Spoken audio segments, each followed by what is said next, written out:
Mari kita berdoa. Allah Bapa kami yang dalam surga, kami bersyukur buat pagi hari ini. Kami boleh bangun pagi hari tanpa kurang suatu apapun. Sebentar kami mau mendengarkan sebagian dari Injil firman-Mu Tuhan. Kau berkati setiap daripada kami, supaya kami bisa fokus. Dan Kau segarkan kami Tuhan, supaya kami dapat memulai hari-hari kami bersama-sama dengan Engkau. Terima kasih ya Bapa, dalam nama Yesus Tuhan kami sudah berdoa. Amin. Shalom, selamat pagi semuanya. Kembali lagi bersama saya dalam program KGP, Kingdom Generation Prayer. Dan ini adalah hari Sabtu, di mana pembahasan integrity sudah selesai. Ya, jadi terakhir maksudnya ya. Living with integrity, yang artinya hidup dalam integritas. Bapak Ibu, hidup dalam integritas itu kalau mau dikatakan sangat sulit, ya Bapak Ibu, sangat sulit. Karena penuh dengan integritas itu tergantung dengan apa yang kita tahu, atau pengalaman, atau pendidikan, atau masa kecil kita, semuanya, seluruh aspek akan sangat menunjang yang namanya integritas. Dan Bapak Ibu, orang yang hidup dengan integritas memiliki dasar moral yang kuat, ya, memegang teguh standar etika dan memiliki konsistensi antara apa? Ucapan, hati, dan tindakan. Konsistensi Bapak Ibu, ucapan, hati, dan tindakan. Untuk menjaga konsistensi ini, setiap orang butuh memperhatikan yang namanya kesehatan secara apa? Tubuh, jiwa, dan roh. Nah, Bapak Ibu, ya, untuk menjaga konsistensi ucapan, hati, dan tindakan kita, kita harus memperhatikan kesehatan tubuh, jiwa, dan roh kita, Bapak Ibu. Karena apa? Salah satu aspek ini, kalau ada yang sakit, maka semuanya akan tergoncang. Itu sebabnya kita harus memperhatikan kesehatan ini, Bapak Ibu. Tubuh, jiwa, dan roh. Oke, 1 Tesalonika 5 ayat 23 yang berbunyi, semoga Allah damai sejahtera menguduskan kamu seluruhnya, dan semoga roh, jiwa, dan tubuhmu terpelihara sempurna dengan tak bercacat pada kedatangan Yesus Kristus Tuhan kita. Bapak Ibu, di sini dikatakan bahwa semoga Allah damai sejahtera menguduskan kamu seluruhnya. Dan semoga roh, jiwa, dan tubuhmu terpelihara sempurna dengan tak bercacat pada kedatangan Yesus Kristus Tuhan kita. Itu berarti roh, jiwa, dan tubuh kita sangat penting untuk kita pelihara. Supaya apa? Tidak bercacat pada kedatangan Yesus Kristus Tuhan kita. Kenapa demikian? Seseorang harus sehat secara holistik. Kenapa demikian Bapak Ibu? Karena itu akan lebih efektif dalam menjalankan tujuan hidup kita. Kalau kita nggak sehat secara tubuh, jiwa, dan roh, maka kita nggak akan mampu beradaptasi dengan keadaan lingkungan, nggak mampu mengatasi tantangan, dan nggak percaya diri dalam beraktivitas. Itu sebabnya kita perlu secara khusus mengadakan pemetaan terhadap diri kita. Sekali lagi Bapak Ibu, kita sangat perlu secara khusus mengadakan pemetaan terhadap diri kita. Apa sih yang menghambat pertumbuhan kita? Sehingga kita sepertinya seolah-olah seperti stagnan. Nggak ada perkembangan yang signifikan. Ya, kita memikirkan kenapa sih saya begini-gini aja? Kenapa sih keuangan saya biasa aja? Kenapa sih saya tetap miskin? Kenapa sih saya tetap susah? Kenapa ya saya progresnya lambat sekali bertahun-tahun? Bahkan seluruh keluarga besar saya progresnya itu seperti tidak terlihat.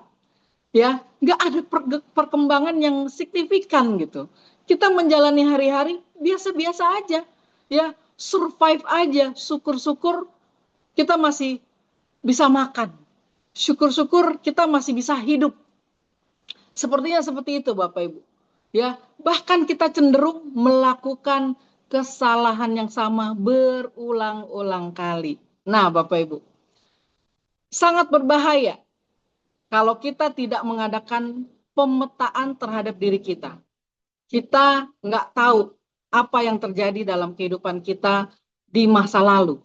Mungkin ada penghambat sehingga kita punya mental health, atau tubuh kita yang sering sakit-sakitan, atau roh kita yang kekurangan asupan, alias kita nggak sungguh-sungguh dekat dengan Tuhan. Bapak Ibu, pemetaan harus dilakukan. Yang pertama, mungkin kita nggak tahu kalau kita lemah secara tubuh. Kalau kita punya kelemahan secara tubuh, kita tidak akan mampu berpikir, alias kita akan sangat kurang dalam berpikir. Kita akan sangat mudah marah, karena kita merasa lelah dengan sakit penyakit ini. Kalau kita lemah secara tubuh dan kita akan berpikir, pemikiran kita kurang fokus, kita mudah marah karena kita capek, sakit mulu. Integritas apa yang akan kita lakukan Bapak Ibu? Sangat sulit. Yang kedua, lemah secara jiwa. Kita nggak akan mampu menghadapi tantangan hidup. Boro-boro mau melakukan integritas Bapak Ibu. Tantangan hidup aja yang belum terjadi aja kita udah takut. Karena kita lemah secara jiwa, alias kita punya mental health yang kita nggak tahu. Kenapa ya? Saya tuh cenderung khawatir gitu ya. Khawatir saya tuh berlebihan. Belum terjadi tapi wah itu udah kayak merusak kehidupan saya atau merusak hari-hari saya. Padahal belum tentu terjadi. Yang ketiga, lemah secara roh. Kita tidak akan mampu menjalankan rencana hidup yang diberikan Tuhan kalau kita nggak sungguh-sungguh dekat dengan Tuhan. Kalau kita nggak sungguh-sungguh berpegang teguh dengan Tuhan. Itu sebabnya kita dalam melakukan integritas, pemetaan diri sangat penting Bapak Ibu. Karena waktu kita melakukan integritas, ada sebuah kelemahan dalam kehidupan kita, ada tubuh, ada jiwa, ada roh, maka integritas ini tidak akan mampu kita lakukan. Boro-boro melakukan integritas, ya, sementara kitanya sangat fokus dengan keadaan sakit penyakit, atau kita nggak sadar kalau kita punya mental health, kita punya kejiwaan. Bapak Ibu jangan, wah berarti saya gila dong, wah berarti saya stres dong. Ini harus kita pelajari, Bapak Ibu. Harus kita pemetaan dalam diri kita. Nggak usah malu. Nggak usah, wah nanti orang tahu dong kalau saya punya kelemahan. Saking Bapak Ibu tutupin semuanya sampai Bapak Ibu nggak tahu kalau Bapak Ibu tuh punya kelemahan yang tidak membuat Bapak Ibu bisa bertumbuh secara signifikan. Dalam kehidupan Bapak Ibu, kita harus bertumbuh, growing. Apalagi kita anak-anak Tuhan, kita harus bertumbuh. Tapi apa penyebabnya waktu kita nggak bisa bertumbuh? Oh, saya hidup di gereja. Dari kecil orang tua saya melayani Tuhan. Saya tidak pernah jauh dari pelayanan. Saya selalu melayani. Tapi hidup saudara begini-gini aja. Hidup Anda begini-gini aja, stagnan. Sementara orang di luar sana, wow, udah melambung tinggi, udah melakukan banyak hal, udah berprestasi, udah menjadi orang-orang yang unggul. Terus kita gimana? Mau melakukan integritas aja setengah ampun. Nggak mau setengah mati saya, setengah ampun. Susah banget gitu ya. Itu kok terulang lagi.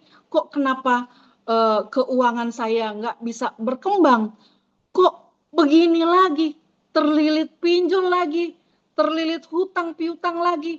Kok ulang lagi. Ini apa penyebabnya Bapak Ibu?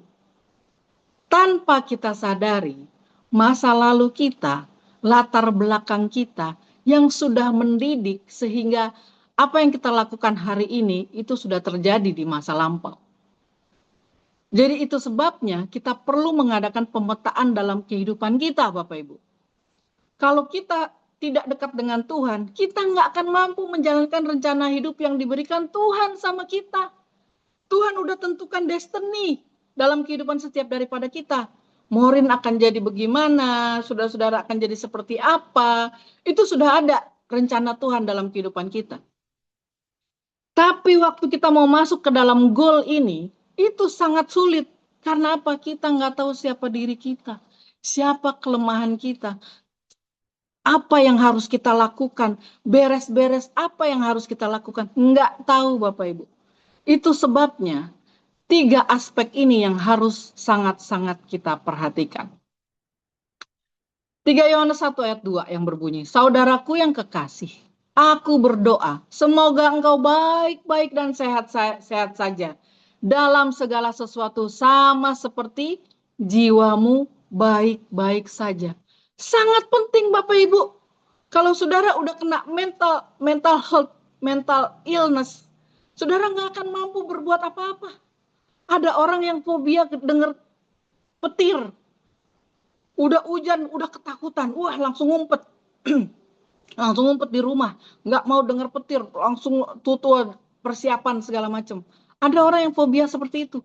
Ada orang yang fobia dengan laut. Belum pernah tenggelam, Bapak Ibu. Belum pernah tenggelam. Tapi udah fobia sama laut. Ngebayangin di dalam laut ada ikan gede, ada ikan yang hitam, besar, menyeramkan, dan laut itu gelap. Wah, udah nggak kebayang itu semua. Ada Bapak Ibu, jenis-jenis seperti ini. Dan kita salah satunya. Kita salah satunya. Seberapa banyak saudara-saudara di sini yang nggak takut sama laut? Apalagi laut terbentang luas. Kita ada di tengah, kita ada di kapal, kita lihat, aduh kalau gue nyemplung gimana ya? Aduh kalau saya nyemplung gimana ya? Udah ketakutan duluan Bapak Ibu. Kita nggak tahu isinya, belum pernah tenggelam. Tapi takut kita udah lebih-lebih daripada orang yang pernah tenggelam. Apakah ini sehat Bapak Ibu? Tentu tidak. Itu sebabnya kita harus memperbaiki, mengadakan pemetaan-pemetaan dalam kehidupan kita. Suatu kali Bapak Ibu, ada satu keluarga yang terjadi mengalami masalah demi masalah. Anak yang satu meninggal, suaminya kena stroke, si ibu ini kena patah tulang, anak satunya lagi kena stroke. Lalu ibu ini bertanya sama saya, Maureen, apa sih yang terjadi dalam keluarga saya? Kenapa keluarga saya seperti ini? Sementara kami sudah melayani Tuhan. Sementara saya sekeluarga udah sungguh-sungguh dalam Tuhan. Apa yang terjadi dalam keluarga saya, Maureen? Yes, bagus pertanyaannya. Kenapa? Apa yang terjadi? Karena keluarga ini belum mengadakan pemetaan, pemulihan diri. Ternyata setelah saya telusuri, setelah saya mengenal keluarga ini, hampir setiap daripada mereka mengalami mental illness, mental health, alias kejiwaan. Saya nggak bilang orang gila ya Bapak Ibu, saya nggak bilang mental health itu orang gila. Tapi tanpa mereka sadari mereka punya mental health. Di mana mental health ini sangat merusak kehidupan keluarga ini. Keluarga ini uh, karena sakit jiwanya akhirnya mereka perlahan-lahan menjauh daripada Tuhan. Bahkan mereka nggak tahu kalau mereka sedang menjauh daripada Tuhan. Karena apa? Setiap minggu tetap gereja. Setiap minggu tetap pelayanan. Jadi mereka berharap bahwa saya akan diberkati Tuhan dengan pelayanan dan progres pertumbuhan iman saya. No Bapak Ibu. Ternyata mereka belum benar-benar sembuh. Tiba-tiba saya dapati anaknya salah satu love scam. Love scam Bapak Ibu. Bapak Ibu tahu love scam? Orang yang pakai nama orang lain, muka orang lain untuk apa ya? Suka atau naksir dengan seseorang tapi pakai muka dan nama orang lain. Jadi dia pakai nama, contoh ya, dia pakai saya, nama saya, foto saya, muka saya, ini secara ini ya apa, secara virtual apa ya bahasanya, secara media gitu ya. Baru dia siapa yang dia naksir gitu ya, dia deketin dengan pakai muka saya, foto saya, dan itu dia lakukan di banyak orang. Saya sangat kaget luar biasa Bapak Ibu. Sangat kaget luar biasa. Dia melakukan ini, melakukan love scam. Bahkan terputar-putar jadinya. Nanti dia pura-pura jadi laki, baru dia baru dia naksir perempuan. Nanti dia pura-pura perempuan, baru dia naksir laki. Ini perbuatan orang yang sakit jiwa. Saya mau katakan Bapak Ibu. Ini ada orang yang mental health. Kalau saudara-saudara melakukan hal ini, saudara-saudara sedang sakit. Jadi buru-buru berubat, buru-buru sadar, pemetaan diri. Kenapa saya sering marah-marah? Kenapa saya begini? Kenapa saya begitu? Pelayanan, doa pagi setiap hari. Tapi kok kita stagnan, nggak ada progres. Ternyata apa? Ada kejiwaan kita yang sakit, yang menghambat pertumbuhan kerohanian kita. Bisa orang-orang seperti ini melakukan yang namanya integritas? Nggak bisa, Bapak Ibu. Nggak bisa. Saya kasih contoh lagi. Contoh-contoh ini contoh-contoh orang yang nyata ya Bapak Ibu. Sebut saja si A dan si B. Si A dari kecil udah melayani Tuhan. Sudah sungguh-sungguh dalam Tuhan dari kecil. Dididik dengan keluarga yang luar biasa baik. Disekolahkan, pendidikannya luar biasa. Sekolah tinggi. Setelah sekolah tinggi, jadinya apa? Nggak jadi apa-apa Bapak Ibu. Melayani, tok di gereja. Jadi sumber berkat di mana-mana? Enggak. Bahkan jadi penalu. Si B lahir dari keluarga broken home. Papanya ninggalin mamanya dan dia. Dia harus struggle, bisa sekolah, cari uang sendiri dari kecil. Hidupnya hancur-hancuran. Berjuang sana sini. Mamanya berkali-kali mau bunuh diri. Akhirnya dia pun terkena mental health juga. Akhirnya dia juga mau bunuh diri. Tapi pada satu momen, ini kisah nyata ya Bapak Ibu. Pada suatu momen, si B ini berdoa, minta Tuhan, Tuhan tolong, apa yang harus saya perbaiki dalam kehidupan saya? Apa yang terjadi sehingga kehidupan saya ini bisa terhambat? Akhirnya dia pelajari ini. Tubuh, jiwa, dan roh dia harus sehat. Ini kisah nyata Bapak Ibu. Waktu dia mengadakan pemetaan tubuh, jiwa, dan rohnya dia ini harus sehat, si B ini. Dia dapati bahwa dia punya mental health. Bahkan dari orang tuanya. Dia harus berubah. Dia harus survive. Dia harus bertobat. Dia harus sembuh dari mental health-nya dia. Setelah dia mengadakan pemetaan dirinya dia, saat ini orang itu menjadi orang yang sangat kaya raya dan berprestasi. Dia adalah seorang influencer. Gak usah saya sebutlah namanya. Seorang influencer yang sangat memberkati banyak orang. Tapi si A yang hidupnya tenang-tenang, sekolah tinggi, jadi apa? Nggak jadi apa-apa Bapak Ibu. Kenapa? Karena merasa diri paling benar, merasa diri paling sehat, merasa diri udah yang paling rohani. Sampai nggak tahu kalau dia ini butuh pertolongan. Butuh pemetaan dalam kehidupan. Waktu kita memetakan diri kita, apa yang kurang? Oh, saya kurang dalam kerohanian. Saya harus sungguh-sungguh cari Tuhan. Apa yang membuat saya malas baca Alkitab? Apa yang membuat saya malas ke gereja? Apa yang membuat saya malas memberitakan firman Tuhan? Apa? Pasti ada sumbernya. Oh, saya nggak suka ngomong.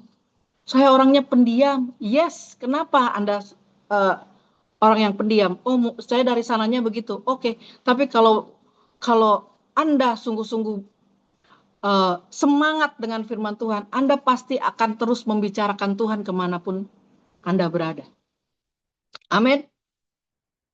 Persoalan hidup kita selalu menggoda kita untuk jatuh dan melanggar integritas. Selalu menggoda kita untuk melanggar integritas. Jadi kalau kita nggak sehat secara holistik, maka kita nggak akan ada yang namanya integritas di dalam hidup kita, Bapak Ibu. Kita akan terus melakukan hal yang sama lagi. Bahkan kita akan mengejar-ngejar apa yang bukan bagian kita. Kita kejar-kejar, pengen buru-buru kaya, pengen buru-buru ini, buru-buru itu. Kalau bukan bagian kita, kita akan sia-sia melakukannya, Bapak Ibu. Mari satu persatu kita beresin pemetaan dalam diri kita. Mungkin ternyata, aduh saya ini haus akan pengakuan. Itu sebabnya supaya saya bisa diakui, saya akan berusaha menjadi kaya raya dengan cara apapun. Tidak ada integritas di dalamnya, Bapak Ibu. Saya akan menjadi kaya raya dengan cara apapun. Atau ternyata saya takut berbuat salah. Itu sebabnya saya gampang sekali berbohong. Supaya saya nggak disalahin. Jadi berbohong supaya nggak disalahin saking takutnya, Bapak Ibu. Kenapa bisa begitu? Pasti ada latar belakangnya. Ternyata saya harus kasih sayang, Bapak Ibu. Itu sebabnya saya gampang sekali jatuh cinta dengan orang yang perhatian sama saya. Nah loh, kenapa ya saya gampang banget jatuh cinta? Apalagi orang udah nanya, kamu udah makan belum? Apa kabarnya? Mau itu mukanya juga kurang atau standar, saya bisa jatuh cinta dengan orang itu. Kenapa ya? Kenapa ya? Kenapa Bapak Ibu? Karena ternyata latar belakangnya Anda mungkin tidak disayangi, Anda mungkin tidak diharapkan atau lain sebagainya. Itu sebabnya waktu ada orang kasih perhatian, wah saudara sangat senang sekali. Sehingga kita bisa jatuh kepada wanita lain atau laki-laki lain. Atau kita kepahitan dengan orang tua kita. Sehingga saudara cenderung pemberontak. Ketika ada orang yang memimpin saudara, saudara berontak. Karena apa? Ternyata latar belakangnya Bapak Ibu kepahitan dengan orang tua.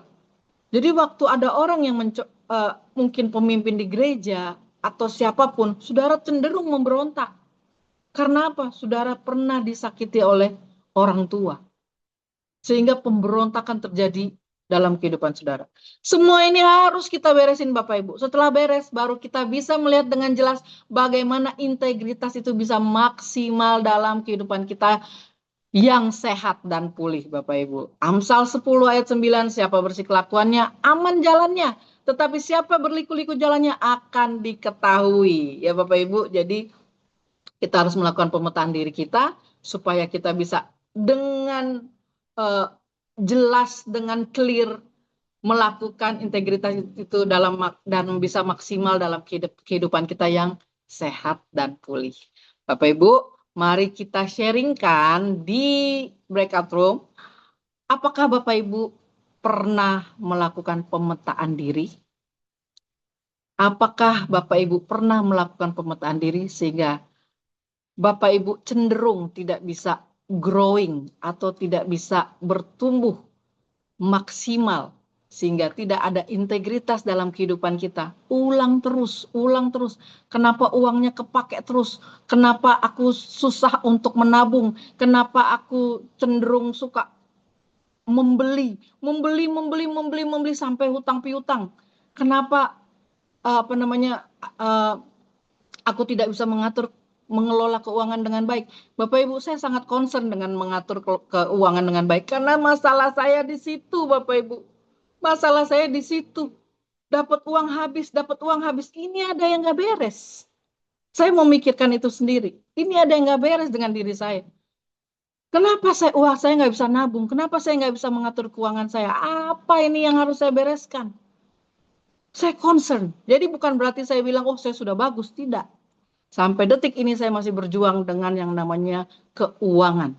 Jadi Bapak Ibu, coba pemetaan diri. Apa yang membuat saudara terhambat dalam integritas kehidupan yang harusnya saudara lakukan sesuai serupa dan segambar dengan Kristus yang menjadi panutan kita.